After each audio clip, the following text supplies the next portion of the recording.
Hi, my name is Noise and I'm an anonymous remailer operator. That's been my standard handshake greeting for the past year or so, and I find that its reception as some kind of 12-step confession is not wholly uncoincidental. I think there are a couple of reasons for this. First, anonymous remailers are old hat these days. Most of the clueful people have strayed off to work on sexier high-bandwidth anonymity tools and protocols. I certainly don't begrudge them that. Distributed, anonymous information storage and retrieval systems are neat, and the potential of a widespread, micropayment-based remailer network coming online the next couple of years pleases me greatly. However, a side effect of this interest shift is the resulting general misconception that the current public anonymous remailer network is now unimportant and uninteresting, something I hope to dispel in the next 40 minutes. Second, there are a plethora of free web-based mail systems out there that purport to offer varying degrees of security to their users. Disposable accounts from Hotmail to Hushmail are easy for the masses to use. They have snazzy web interfaces which make account creation and mail management essentially painless. These features obviously account for their wide popularity, and the varying degrees of security they offer is thought to be good enough for most people for most purposes. Thus, another misconception I frequently encounter is the notion that anonymous remailers have been rendered wholly obsolete by these web-based systems. But, even assuming each of these web-based systems offers strong end-to-end encryption, that by no means obviates the need for a public anonymous remailer network. Finally, there's a shocking amount of apathy on the part of many otherwise technically savvy and clueful people when it comes to what anonymous remailers really are and how they work. One of the main reasons I'm up here today is the result of a conversation I had with some people at DefCon last year. Multiple times I've been asked what the big deal with running a remailer is. People actually ask me things like, don't they just strip out headers? These were not simpletons. One of them is giving an Uber Hacksaw talk here tomorrow. They've just never been exposed to remailers in any meaningful sort of way, and I found that disturbing. That said, today I'm going to cover how remailers work, who uses them, and who wants them shut down. Along the way, I'll also be shamelessly proselytizing in the hopes of convincing some of you to become remailer operators yourselves, and the rest of you that the history, evolution, and recent developments surrounding the anonymous remailer network are still interesting, relevant, and cool today. To add a small disclaimer, running an anonymous remailer is just a somewhat glorified hobby of mine. I'll do my best to answer questions, but I'm by no means an expert. If I fuck up and say something boneheaded, please point it out to me. I'd really appreciate it. Okay, by far the best and most known and most widely used remailer was anon.penet.fi, or Penet, run by Ulf Helsingas out of Finland from 1992 through 1996. In its heyday, it was home to almost 500,000 users. Penet was not an anonymous remailer. It was actually a pseudo-anonymous remailer, and it worked as follows. Suppose Alice wanted to post a message to Usenet without revealing her originating email address, say alice@somewhere.com. Alice could mail her message to Penet along with instructions specifying to which group she wanted the note posted. Penet would then post her message to Usenet, replacing Alice's true email address with something like anon123@anon.penet.fi. Penet maintained a list of true email addresses and their corresponding aliases on Penet. This allowed people to reply to Alice without knowing her true address. Thus, mail sent to anon123 would be forwarded by the remailer to alice@somewhere.com. The Penet system was free, simple, and really easy to use. Its location outside of the United States jurisdiction also made it quite attractive. Its admin spent approximately $1,000 a month running the system for what he described as humanitarian reasons and to promote freedom of expression about sensitive issues. Penet helped everyone from human rights activists fearing reprisals to people recovering from sexual abuse to people with straight jobs who wanted to discuss their erotic peccadillos in public forums. Whole Usenet groups virtually owe their existence to Penet. Unfortunately, Penet had a rather glaring single point of failure. Ulf could readily determine the identity of his users by simply examining the logs on his system. This flaw ultimately caused him to close his remailer as the result of the following two legal attacks. On February 2nd, 1995, an American representative of the Church of Scientology contacted Ulf, informing him that some information residing on an internal Scientology computer in California was stolen and had been made public via Penet Usenet post. The church claimed that the information was classified as a corporate secret. The church reported this event as a burglary to the LAPD and FBI, and the representative of the church asked Ulf to reveal the identity of the user. After Ulf made it clear that he would not reveal the personal information of his users, he was told an official request had been sent to Finnish police via Interpol. On February 8th, Yof was served with a search and seizure warrant on his home and the Pennet server, demanding the name of the anonymous user. Yof managed to prevent confiscation of the entire server by giving the police information only on a diskette which he had copied. Yof revealed to Finnish police that the anonymous ID would belong to an account at Caltech. Armed with this information, the Scientologist lawyers sent private investigators to Caltech that same day, demanding personal information on said user's account. To Caltech's credit, the school refused to give the Church of Scientology or its private investigators any information, but it ultimately did divulge the info to the LAPD detectives, who subsequently contacted the school. The second attack on Pennet came in the spring of 1996 after the Church of Scientology sued Grady Ward and subjected him to nearly 11 hours of deposition by Scientology lawyers. The Church accused Grady of violating the Church's copyrights by posting several of its advanced technology documents on the web via anonymous remailers. In the course of its lawsuit, the Church of Scientology again pressured Finnish police for access to Pennet's records, this time to determine whether or not Grady Ward had ever used remailers. Finnish police, bowing to the Scientologist request, contacted Yof in June of 1996, demanding that he turn over the names of 2 more users. Specifically, they sought the identities of users who had posted Scientology documents to Usenet in February and March. Yof asked the Finnish court for a delay, and the court granted one until August 22nd. At the August 22nd hearing, the Helsinki District Court decided against Yof and ordered him to turn over the names. In effect, the court ruled that email was not protected by standard Finnish privacy laws as other communications, such as telephone calls. Yof appealed the ruling, but fearing that if he lost the case, he ultimately might be forced to compromise the identities of more users, he closed Pennet down on August 30th. He found the rise of other remailers throughout the world in the 3 years Pennet operated something of a consolation. Yof was ultimately ordered to review the accounts by the Court of Appeals, which he did so to Finnish police. Amusingly, both accounts at Pennet were mapped to accounts at alpha.c2.org, a pseudonym server offering the potential for being very secure and able to resist the very kind of attack that shut down Pennet. Enter the cypherpunk, or Type 1 remailer. Cypherpunk remailers have 2 vast improvements over Pennet-style remailers. They support chaining and PGP encryption. The structure of cypherpunk remailer messages is a nested set of encrypted messages, where each message is encrypted through a remailer. The message contains instructions for each remailer, such as where to send the message next and the message to be forwarded. Each remailer removes a layer of encryption and accompanying instructions, takes any requested actions, and sends the message on to the next destination. This is easy to visualize through a tangible snail mail analogy. Suppose Alice writes Bob's address on an envelope. Inside the envelope is another envelope with instructions for Bob to mail the inner envelope to Charlie. Charlie gets the envelope, opens it, and finds a smaller envelope with instructions to send it to Dave, and so on, until the innermost message is eventually sent to its intended recipient. Of course, in the real world, nothing would prevent Bob from peeking inside of all of the envelopes, so the analogy isn't perfect, but you get the general idea. So, a standard cypherpunk remailer can send messages to another email address or post it to a newsgroup, and it can accept encrypted messages with instructions for processing hidden inside the encrypted message. Anonymous remailers are designed to prevent traffic analysis, and while cypherpunk remailers substantially reduce the likelihood of a casual adversary gaining access to messages through more trivial methods such as packet sniffers, it's important to note the weaknesses in the system, particularly against a very powerful adversary with access to many resources. Assume an attacker is able to record the contents of all messages into and out of remailers, along with the times they arrive and depart. All messages are monitored as they leave the sender's machine and as they arrive at the destination. Also, the attacker is able to send an unlimited number of messages through the remailers, including previously intercepted messages. Messages can be prevented from arriving at their destinations via denial of service.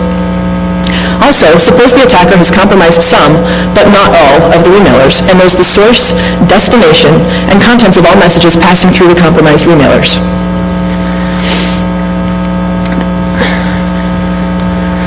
This threat model may sound a bit steep, but I'm hardly comfortable saying that it is beyond the capabilities of certain TLA agencies who are present at this con today. The most fundamental problem with cypherpunk remailers is that messages can be traced through them despite their encryption and chaining capabilities.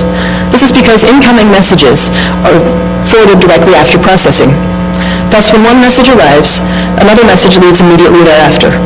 With no further information, the attacker knows that these are the same message despite any precautions that may have been taken. This can be done retroactively using mail logs if they're kept. The The first proposed solution to this problem was to delay incoming messages for some random length of time. If this time were longer than the time between message arrivals, then it would be impossible to know with certainty which incoming messages corresponded to which outgoing messages. Sounds nice, but this proposal is weak for several reasons. First, the exact amount of protection provided by latency is unknown. It depends on the traffic through the emailer at that time. If there are many messages arriving in the average holding time, then the identity of the message is reasonably well disguised. But if there's very little traffic due to normal fluctuations, network outages, or denial of service attacks, then little or no protection is provided. To provide some minimum level of protection, considering only normal traffic variations, the latency must be larger than it would have to be at times of maximum traffic.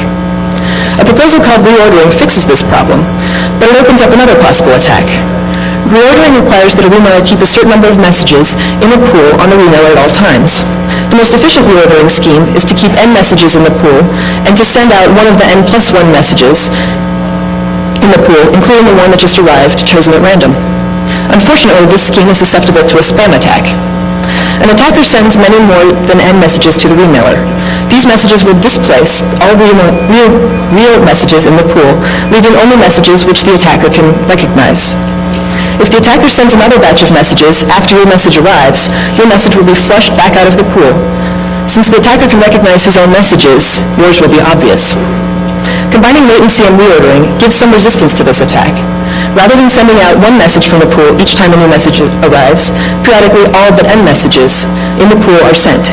If, during an average period, several messages have arrived, then even if the pool of messages is flushed out, there will be more than just your message mixed in with the attacker's messages. If the attacker combines the spam with a denial of service attack, then your message would be the only non-attacker message again. There's nothing you can do if the attacker can ensure that yours is the only message traversing the entire network of remailers. With ideal remailers, your message could be any one of the messages passing through any remailer at the same time. If yours is the only message passing through the remailer network, then you're toast.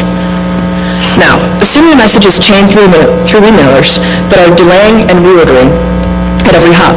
Your message can still be tracked by its size. By default, messages decrease in size by a small and approximately known amount each hop. Even if your message is well mixed with the other messages in the remailer, and even if they are all different sizes, they are still distinguishable. It is possible to have the remailer remove padding from the message at each hop, but this only decreases the size of the message. Sorry, I'm really nervous. This only decreases the size of the message, and only to a minimum established by the size of the actual message you want to send. You're also limited by the fact that extremely large messages will stand out, since your message must change size by a large fraction of its own size each hop to ensure maximum confusion. But removing padding at each step confuses traffic analysis. It still leaks information.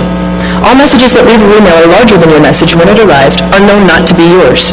And if the use of this feature is unusual, then your message will stand out as being the only one to change size by a non-standard amount. The solution is clear. To defeat this attack, all messages must be exactly the same size. Unfortunately, even reordered, indistinguishable messages can still be tracked under the given threat model.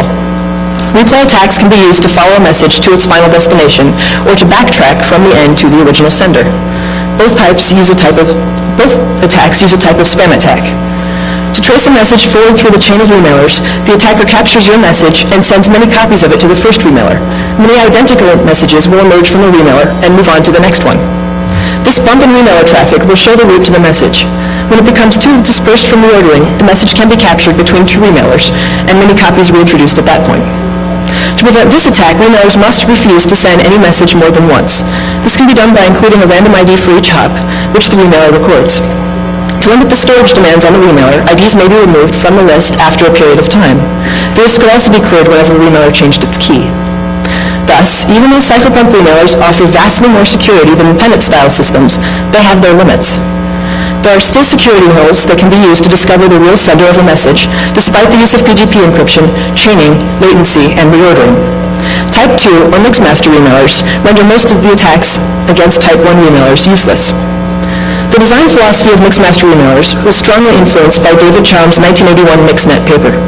In essence, a mix, or in this case a remailer, is a service that forwards messages using public key crypto to hide the correlation between its inputs and outputs. So, if a message is sent through a sequence of mixes, one trusted mix is sufficient to provide anonymity and unobservability of communications against a powerful adversary. Mixmaster remailers implement the MixNet protocol for electronic mail. Unfortunately, I don't have a slide of the structure of a Mixmaster message, and it's more complicated than nested PGP encrypted messages. Mixmaster uses 3 triple-DES keys for all data encryption and 1024-bit RSA for public encryption of the triple-DES keys. Mixmaster messages are sent as one or more packets, up to 255 packets total. Messages consisting of multiple packets are called multi-part messages. A Mixmaster packet contains a header containing information for the remailers and a body containing what's referred to as payload data. To ensure the packets are indistinguishable, all Mixmaster packets are exactly the same length. Each of the 20 headers is 512 bytes, and the body is 10K. To send a message, the user agent first splits it up into parts of a fixed size, which form the bodies of Mixmaster packets, which can be compressed. The sender then chooses a sequence of up to 20 remailers for each packet. The final remailer must be identical for multi-part packets. The packet header contains 20 slots. For a sequence of n remailers, slots n plus 1 through 20 are filled with random data. For each of the slots 1 through n, a sender generates a symmetric encryption key which is used to encrypt the body and all subsequent header sections. So, a particular slot between 1 and n, call it I, will contain a key together with other control information. This bundle is then encrypted with the ith remailer's public key. To increase reliability, redundant copies of the message can be sent through different paths. However, the final remailer in each chain must be identical so that duplicates can be detected and the message is delivered only once. When a remailer receives a Mixmaster message, it will decrypt the first header slot with its private RSA key. By keeping track of the packet ID, the remailer then verifies that the packet has not been processed before. The integrity of the message is verified by checking the packet length and verifying message digest included in the packet. Then, the first header is removed, the others are shifted up by 1, and the last section is filled with random padding. All header sections and the packet body are decrypted with the symmetric key found in the header. This reveals a public key encrypted header section for the next remailer at the top, and removes the old top header section. ASCII armoring is then applied to the resulting message. The remailer collects several encrypted messages before sending out the resulting messages in random order. The header for the last remailer in the chain contains a flag indicating that it is the last hop, and whether or not it is part of a multi-part message. If the packet is not multi-part, then the packet body is decrypted, and the plain text is placed in a reordering pool from which it is ultimately delivered to the recipient. If it is one part of the message, the message ID is used. If it is a one-part message, the message ID is used to If it is one part of the message ID is used to identify the other parts as they arrive. When all the parts have arrived, the message is reassembled, decompressed if necessary, and placed in the pool. If all of the parts do not arrive within some time limit, the message is discarded. Only the last remailer in the chain can see that a group of remailer packets are all part of the single message. To all the others, they are completely independent. Mixmaster remailers can offer a good deal of security to their users. As with Type 1 remailers, though, their security is not infallible. Obviously, the security of the MixNet relies on the assumption that the underlying cryptographic primitives are secure. There is no anonymity at all if remailers in a given chain collude with the adversary, or if they are compromised during the lifetime of their keys. Using a longer chain increases the assurance that the user's privacy will be preserved, but at the same time causes lower reliability and higher latency. Sending redundant copies of a message increases reliability, but may also facilitate attacks. An optimum must be found according to the individual security needs and trust in the remailers. Also, passive adversaries can observe some or all of the messages sent to mixes. The user's anonymity comes from the fact that a large number of messages are collected and sent in random order. For that reason, remailers should collect as many messages as possible while keeping the latency acceptable. Keep in mind, in essence, anyone with access to email could use Pennet. If one had access to PGP as well and a few spare minutes to read the instructions, anyone could make use of the cypherpunk remailer without any additional software. Mixmaster is different. Unlike the other remailers, you can't just make your own message and send it. Mixmaster security comes in part from using a special message format. You need a Mixmaster client to create Mixmaster messages. I'm sure you're all aware that the steeper the learning curve, the fewer users you get. That said, who uses remailers anyway? I'll indulge my megalomania for a moment and say, I do. and I have since the early 90s. Back then, it was usually to post to assorted news groups, which were, coincidentally, young teenage girls are underrepresented. I posted anonymously for a number of reasons. First, you're a lot more likely to be taken seriously in a technical group if you're not a 12-year-old girl. Similarly, you're a lot less likely to get dismissed as a trolling narc or harassed in these groups with more interesting nature. Emailers are also a nice way to alert individuals of computer-related security risks. Today, I mainly use emailers to post to any number of mailing lists to which I am subscribed. My concern now is not so much the immediate protection of my identity, so much as thwarting the archives. Email is as fast and casual as a voice phone call, but can be stored and retrieved with infinitely greater efficiency than paper letters or taped conversations. If the storage of that message is not protected, and it rarely is, it can be accessed by anyone who takes the trouble to rummage through any of the many archived computer records that may have received such a message. Think Deja News. I'm in law school. I'll have a real job someday, and 10 years from now, I'd rather not have my future opponents digging through archives to dig out my most recent political rants. Makes sense to me. So why might you use a remailer? Maybe you're a computer engineer who wants to express opinions about computer products. Maybe they're opinions that your employer wouldn't like you to share. Maybe you work for Microsoft. Maybe you live in a community that's violently intolerant of your social, political, or religious views. A poster to alt.privacy.anon server wrote, I consider myself to be a fairly good example of why anonymous remailers are needed on the net. To be blunt, I am bisexual, a pervert, and a witch. I also live in Alabama, where at least 2 of the 3 are illegal. In a worst-case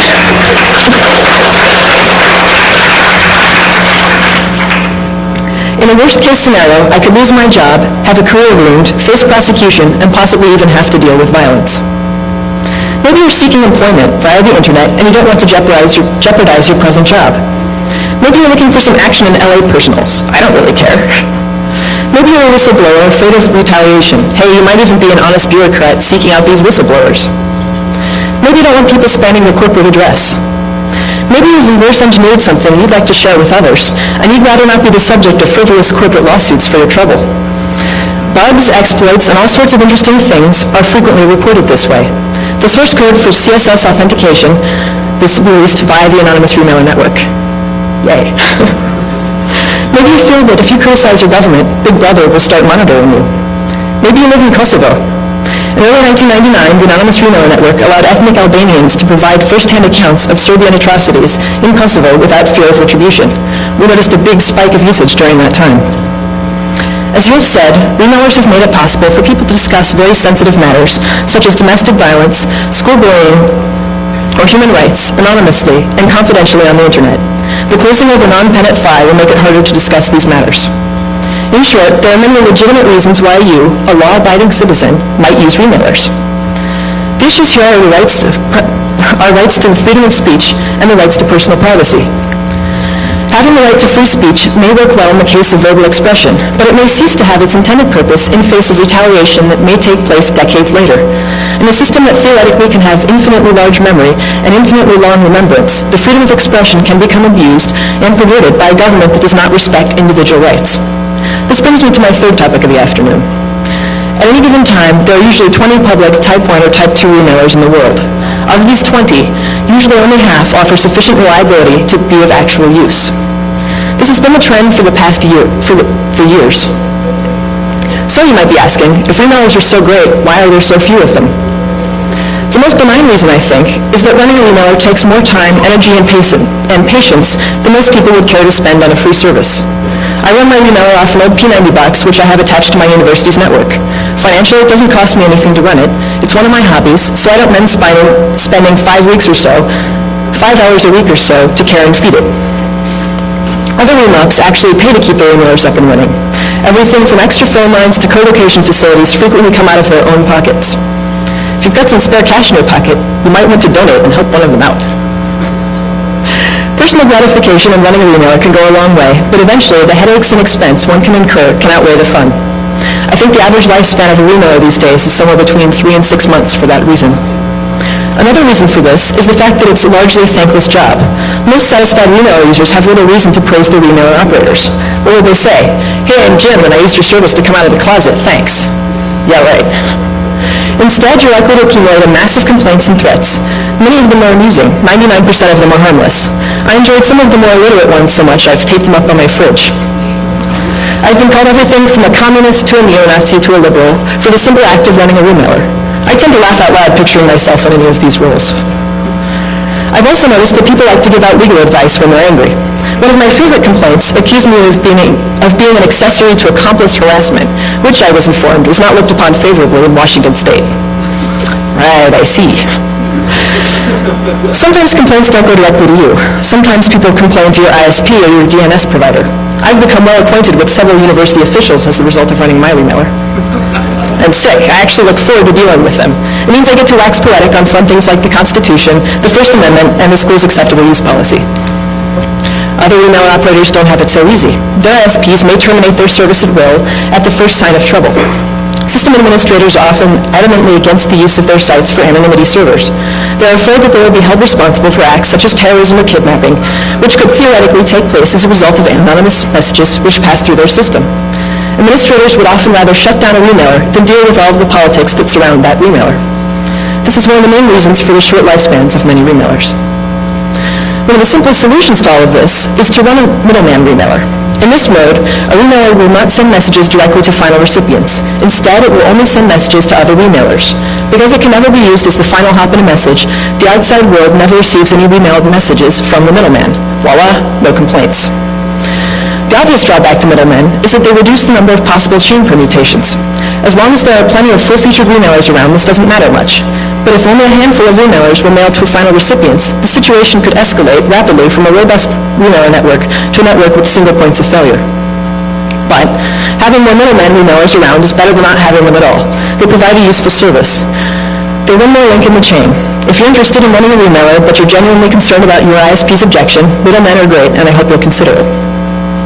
Now, wild speculation on my part suggests to me that a far less benign reason that there are so few remailers in the world is that lots of people and organizations worldwide would like to see the demise of the anonymous remailer network and are actively working toward that goal.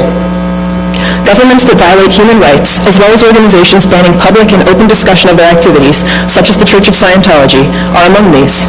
The Church of Scientology frequently threatens anonymity providers with lawsuits unless they curtail or terminate their services.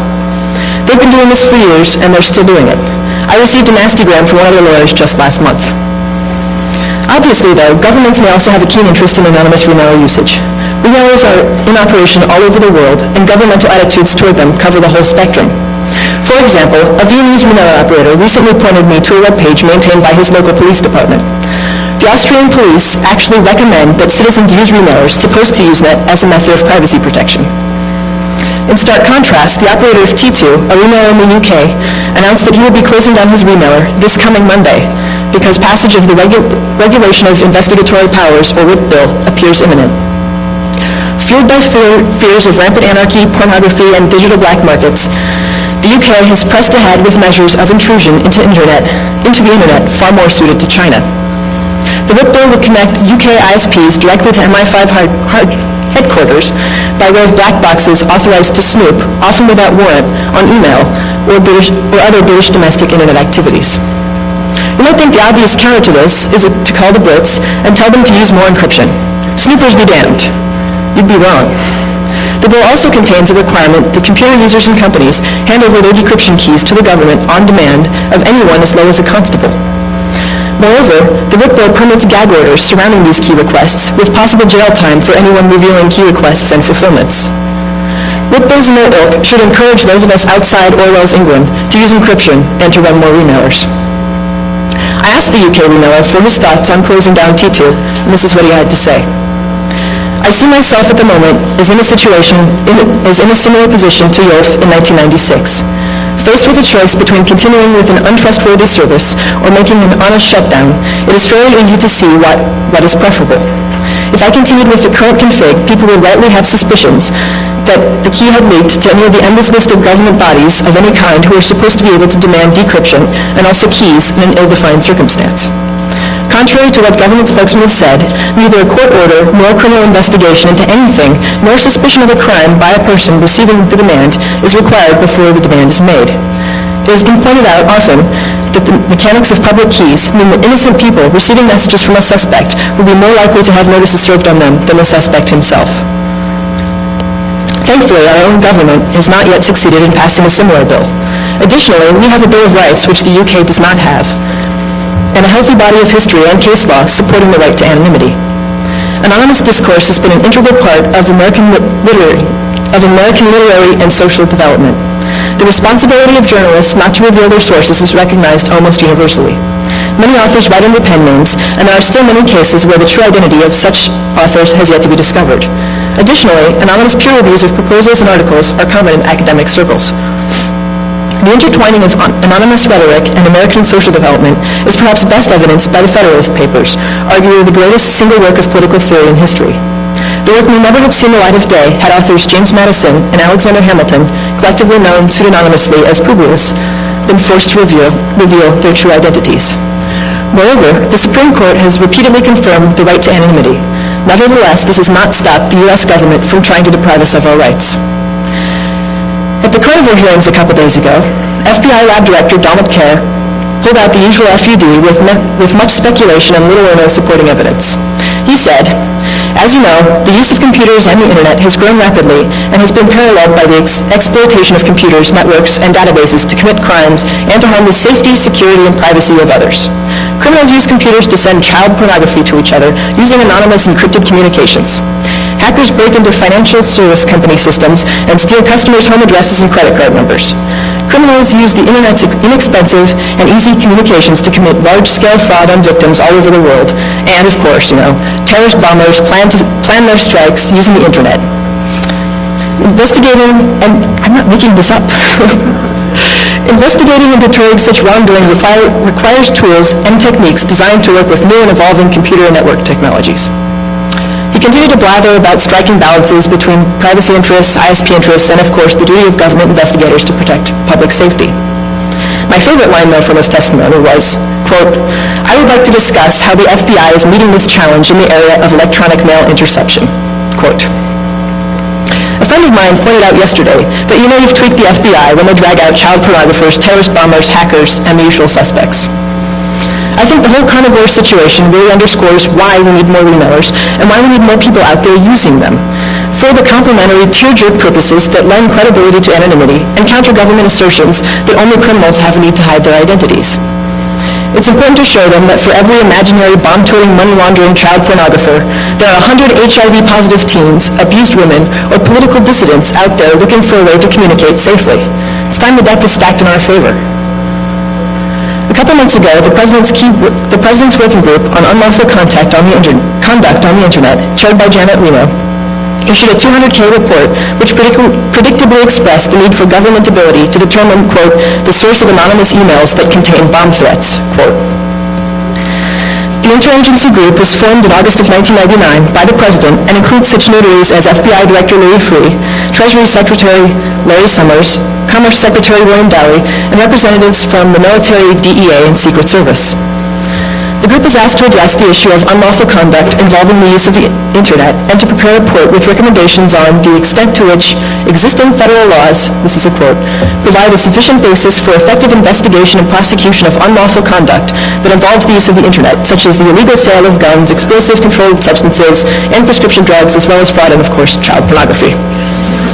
The report stated that anonymous remailers can be used to protect the privacy of dissidents in oppressive countries, but can also frustrate police who can't figure out the message. Of course, most abuses of online anonymity can be promulgated through traditional means. Death threats, for instance, can be equally hard to trace when delivered by phone or mail as when delivered through the Internet. Additionally, people sometimes fear that libelous material can be distributed anonymously, leaving them no one to sue. This danger is the flip side of anonymous whistleblowing, which most people would agree is a socially valuable use of anonymity. But such misuses are only as effective as the gullibility of the recipient allows. All whistleblowing should be checked by an authoritative expert before the public believes the charges. Freedom of expression must be allowed. With this freedom comes all sorts of problems, but these types of problems are not unique to the Internet. Unpopular speech is a necessary consequence of free speech, and it was decided long ago during the drafting of the Constitution and the Bill of Rights that the advantages of free speech outweigh the disadvantages. This principle should hold on the internet as well.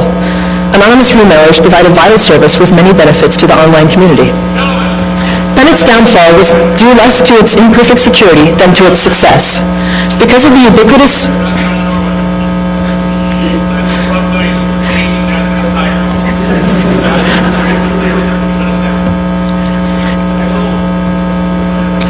ubiquitousness of Pennant header on files posted anonymously to mailing lists and newsgroups, you have got more than his share of unwanted attention. For example, the London Observer, in a rabid scare piece on the imagined scourge of kiddie porn on the net, accused him by name as being a, quote, key link in the international pedophile chain, quote. Of course, the investigation turned out none of this was true, but hey, the media printed it. Other critics have simply cited the ease with which anonymous remailers can be used to harass people, illegally distribute classified information, or spread bootleg graphics or music. True enough, except that these same problems plague the phone system and the U.S. Postal Service, and there haven't been many proposals to shut them down. My final topic of the day is where the remailer network is headed. As I said at the top of the hour, I've heard numerous times that the need for a free, public remailer network is gone. I have strong personal reasons to disagree with that statement, but hey, let's suppose it's true for a second. Diversity is important. Even if hush mail and freedom and whatnot provide everything the public remailer network does, with all sorts of bells and whistles, so what? I keep a flashlight next to my bed in case the power goes out. I back up my files. I'd rather have the remailer network out there and not need it than need it and not have it. That said, development on the remailer network is hardly dead. Proposals for Mixmaster version 3 have been floating around for a while. You can grab the most recent Mixmaster tarball via anonymous FTP from mixmaster.anonymizer.com. Additionally, many of the remailer operators have their own pet side projects aimed at improving services and providing entirely new ones. The looming threat of the WIP bill has spawned a flurry of new interest in modifying remailer protocols. The coding project Angel would make use of session keys that could never be accessible to the remailer operator. Volatile memory patches may also achieve the same effect. Brian Fordham's Radio Clash is in pre-beta. It's a distributed communication system aimed at implementing our process's Who's On First protocol. Who's On First works as follows. When one node Alice wishes to send a message to node Bob, Alice connects to Bob and sends him a session key. All further traffic between Alice and Bob is encrypted with this session key, which is used only one time. How do they exchange session keys? Each node has a signing key good for, say, 2 weeks, and a general encryption key good for a much shorter period, 1 day, maybe less. When Alice wants to send a message to or through Bob, she gets Bob's current encryption key and verifies the signature against Bob's current signing key. She then creates a session ID and session key, signs it with her own signing key, encrypts it with Bob's public key, and sends it to him. Bob decrypts the message, verifies the signature, and if all is well, uses the session key and ID for all further messages in that session. Session keys are discarded after use. So, if the session key is compromised, only that current session is in danger. If the general key is compromised, all traffic for that day, or however long the key is good for, is in danger. Another thing about Who's On First is that all traffic is encrypted end-to-end, meaning that if a rogue node operator recorded all traffic through his node, he wouldn't know the previous and next hop. He would know the previous and next hop, but nothing more. He wouldn't even know if the previous hop was the first or the next was the final. My favorite pet project, though, is the concept of so-called stealth remailers. I admit the name in and of itself is part of my attraction to the idea, but the concept's pretty cool too. Stealth remailers I've seen make use of 2 scripts which wrap Mixmaster.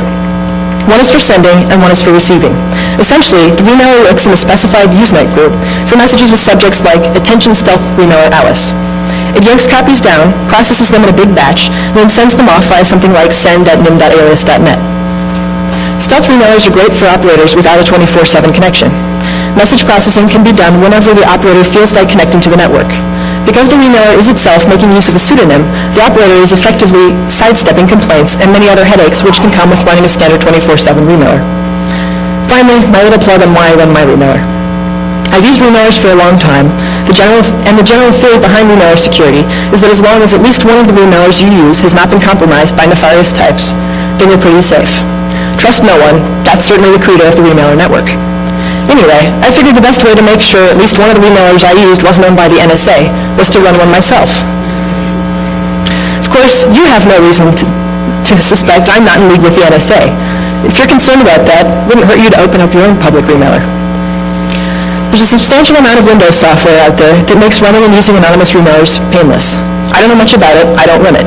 As I said earlier, you can grab Mixmaster Tarball from mixmaster.anonymizer.com. The rest of the Unix remower tools are pretty old and can use some reworking. There aren't many of us remops, and we could use some help. Remowers are neat. They encourage you to examine source code and write scripts. They thwart Big Brother. They improve your diplomacy skills. I don't know whether or not they'll get you chicks, but hey, run your own and find out. All right, that's all I've got. Questions?